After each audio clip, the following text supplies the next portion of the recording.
બમ્બર સ્ટોકમાં આજે હું તમારા માટે લઈને આવ્યો છું એ છે ફેડરલ બેંક.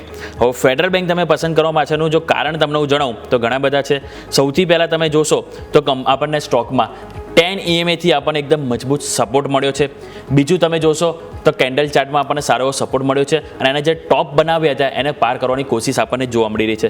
બીજું તમે જોશો તો હેકિન એસી જે પેટર્ન હોય છે એમાં આપણને ઓલરેડી તેજીનું સેટઅપ બનતું જોવા મળ્યું છે. જે બોક્સ ડ્રો કર્યું છે એની ઉપર તમે નજર કરો, ડોજી કેન્ડલ બની, જે બાદ બીજા દિવસે આપણને ઓપન હાઈ ઓપન અને લો સેમ જોવા મળે અને એનું બ્રેકઆઉટ આપણને લાસ્ટ શુક્રવારે જોવા મળ્યું છે. એટલે એ પ્રમાણે આપણે જોઈએ તો સ્ટોકમાં આપણને વધારે અપસાઇડ જોવા મળી શકે અને ઉપરની સાઈડ આપણને 270ના લેવલ આવતા જોવા મળી શકે છે. અને સપોર્ટ તરીકે આપણે જે 10 EMA છે 199, જેને ખાસ કરીને ફોકસ કરીશું. વાત થઈ ફેડરલ બેંક.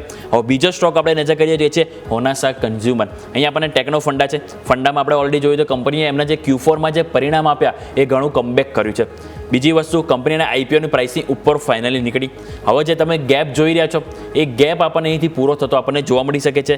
6 મહિનાનું જે કન્સોલિડેશન હતું ઇનસાઇડ બાર બન્યા બાદ એની વચ્ચેથી તમે જુઓ તો ફાઇનલી તમને બ્રેકઆઉટ આવ્યું અને બ્રેકઆઉટ આવ્યું તે પણ ક્યાંથી આવ્યું? એક્ઝેક્ટ તમને 10 EMAથી તમને સારું એવું બ્રેકઆઉટ આવ્યું અને 10 EMA બ્રેકઆઉટ આવ્યું અને એ દિવસે તમે 50 EMA પણ ક્રોસ કરી. એટલે મતલબ કે કંપનીનો સ્ટોક હવે ક્યાંક ને ક્યાંક બુલિશ રેન્જ તરફ આપણને જવા જોઈ રહ્યો છે અને એ જ કારણ આપણે જોઈએ તો 355નો જે ગેપ છે એને ટાર્ગેટ તરીકે રાખીશું કે આપણને એક ગેપ પૂરો થતો જોવા મળી શકે છે. એટલે 355નો ટાર્ગેટ અને સ્ટોપ લોસ તરીકે આપણે 305 એ હોનાસા કન્ઝ્યુમર માટે રાખીશું. અને જેમ ફેડરલ બેંકમાં આપણે એક વખત રિપીટ કરી દઉં તો ફેડરલ બેંકમાં આપણને 270નો આપણને અહીંથી ટાર્ગેટ અને સ્ટોપ લોસ તરીકે 199. આ બે છે કે જેને આપણે ખાસ કરીને ફોકસ કરવાનું રહેશે.